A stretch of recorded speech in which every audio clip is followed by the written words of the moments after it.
seu crachá de líder não significa nada. Você pode ter cargo, título, até o salário. Mas se o time não confia em você, você não é o líder. E a maioria só descobre isso quando já perdeu o respeito. Entra numa reunião achando que vai ser ouvido e recebe silêncio. Dá uma ideia achando que vai inspirar e ninguém move um dedo. Sabe por que isso acontece? Porque liderança não se impõe. Ela é conquistada. E se você não entende os 5 fundamentos que eu vou te mostrar nesse vídeo, se prepare para continuar sendo ignorado, sobrecarregado e questionado. Mas se você aplicar isso, o jogo muda. Você vai construir respeito, gerar alinhamento, transformar o seu time em gente que realmente te segue por escolha, não por medo nem por obrigação.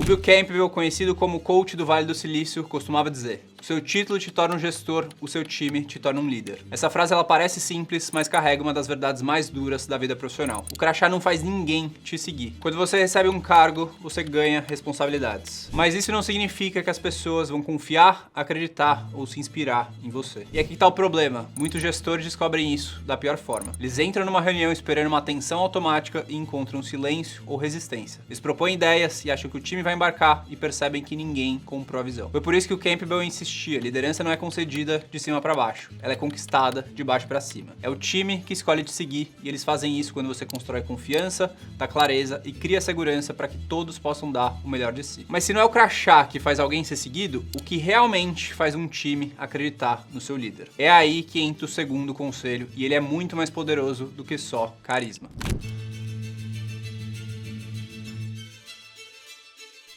Muita gente acha que liderança é sobre ser carismático, saber falar bem ou motivar todo mundo. Só que carisma sem clareza é como ter um avião com um piloto animado, mas sem saber exatamente qual é a rota. Você pode até rir das piadas, mas no fundo você só pensa: será que esse voo vai chegar no seu destino? É exatamente assim que muitos times se sentem, animados, mas perdidos. Então a clareza, na minha visão, é a base de qualquer liderança. As pessoas não precisam de um show motivacional. Elas precisam saber para onde estão indo, o que se espera delas e como o trabalho delas contribui para o todo. E clareza não se dá de uma vez só. Clareza ela é construída em rituais constantes. One-on-ones, um dos rituais mais importantes de um líder. É no individual que você vai entender preocupações, desbloquear gargalos e mostrar que a pessoa é vista. Sem one-on-one, o time sente que está navegando sozinho. E segundo o Andrew Groove, que foi CEO da Intel, o one-on-one é a reunião mais importante do líder. O segundo ritual importante é um onboarding estruturado. Toda vez que alguém novo entra na empresa, esse é um momento extremamente valioso. Um bom onboarding não é só sobre apresentar ferramentas ou falar sobre cultura. É apresentar exatamente uma visão e expectativa da empresa. Um onboarding ruim gera meses de desalinhamento. E o terceiro ritual é um ritual de alinhamento. São reuniões semanais de equipe, revisões mensais de metas e checkpoints trimestrais. Cada encontro é um farol para garantir que ninguém saiu da rota. Quando você não tem esses rituais, o time perde energia, se dispersa e cada um cria sua própria interpretação do que importa. Com eles, tudo fica mais leve. Mesmo em cenários de incerteza, as pessoas sabem para onde estão indo. E é aqui que tá a beleza: clareza não é um talento inato, é disciplina. Qualquer líder pode criar clareza se tiver coragem de repetir, reforçar e alinhar constantemente. Mas mesmo quando existe clareza, existe algo que pode destruir tudo: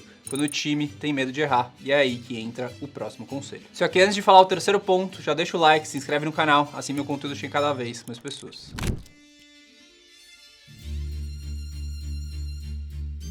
Quero te contar uma história que aconteceu dentro da Amazon. Eu não sei se você sabe, mas eles tentaram lançar um celular chamado Fire e foi um dos maiores fracassos da empresa. Custou milhões e milhões de dólares e não vingou no mercado. O responsável pelo projeto se sentiu completamente derrotado até que ele recebeu um feedback direto do próprio Jeff Bezos, fundador da Amazon. Imagina se fosse na sua empresa uma pessoa responsável por um projeto que gastou milhões e milhões de dólares que deu completamente errado. Como você lidaria? Comenta aqui embaixo que eu quero entender como você lidaria com isso. O Jeff olhou para ele e disse o seguinte: você não pode se sentir mal nem por um segundo por esse erro, porque se sentir mal vai evitar correr riscos de novo.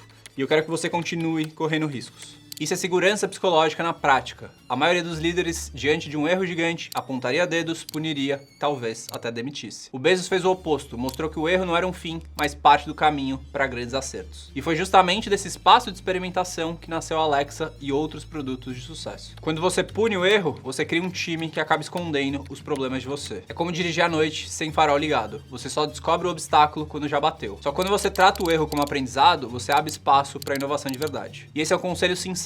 O papel do líder não é punir as falhas, mas transformar essas falhas em combustível para os próximos acertos. E quando a gente fala de aprendizado, não tem como fugir de um ponto essencial, que é o feedback. Só que a maioria dos líderes falha feio nisso.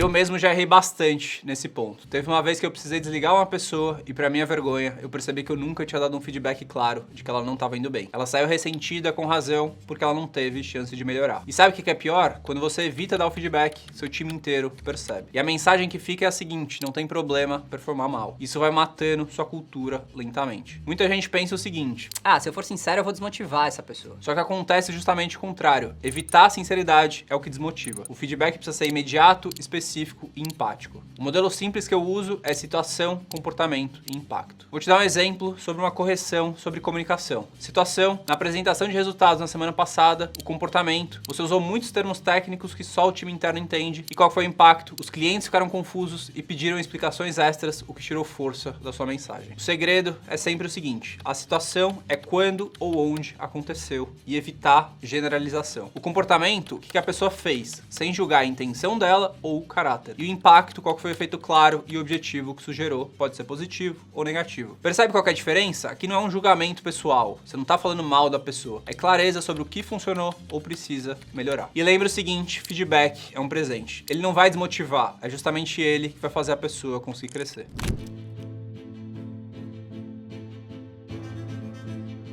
E por último, no fim das contas, o time não segue o que você fala, ele segue o que você faz. Isso pode até parecer brutal, porque significa que cada pequeno gesto do líder é amplificado pelo seu time. Você pode ter o melhor discurso, um planejamento impecável ou um mural cheio de frases motivacionais. Mas se suas ações contam uma história diferente, é essa história que o time vai acreditar. Pense o seguinte comigo: se você pede pontualidade, mas entra atrasado em toda a reunião, qual que é a mensagem que seu time recebe? Pontualidade é opcional. Se você cobra entrega de qualidade, mas aprova qualquer coisa sem olhar qual que é o recado, que tanto faz é suficiente. Se você diz que valoriza feedback, mas nunca dá ou não pede para si mesmo, o que vai acontecer? O time para de dar importância. É como se a sua liderança fosse como um espelho. O time replica o que vê. Não adianta pedir comprometimento se você não mostra comprometimento. Não adianta pedir clareza se você se comunica de forma confusa. Eu aprendi isso na marra. Teve uma fase que eu falava muito sobre organização, só que minha agenda era um completo caos. O resultado: o time também vivia apagando incêndio porque eu dava o exemplo errado. Quando eu mudei, quando eu comecei a respeitar bloco de tempo, priorizar o que importava e delegar com clareza, a equipe passou automaticamente a organizar melhor suas próprias rotinas. Esse é justamente o poder da coerência.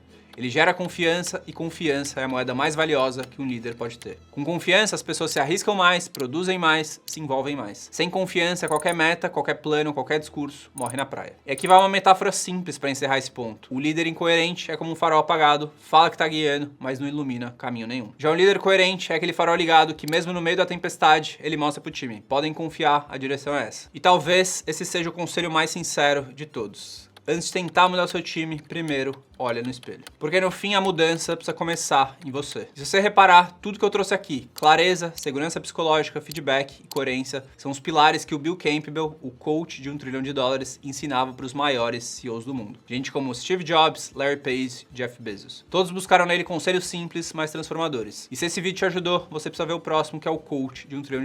É a história completa do Bill Campbell e como ele se tornou o mentor mais influente do Vale do Silício. Clica aqui do lado, assiste agora, porque se esse vídeo já abriu seus olhos, o próximo vai mudar completamente a forma como você enxerga a liderança.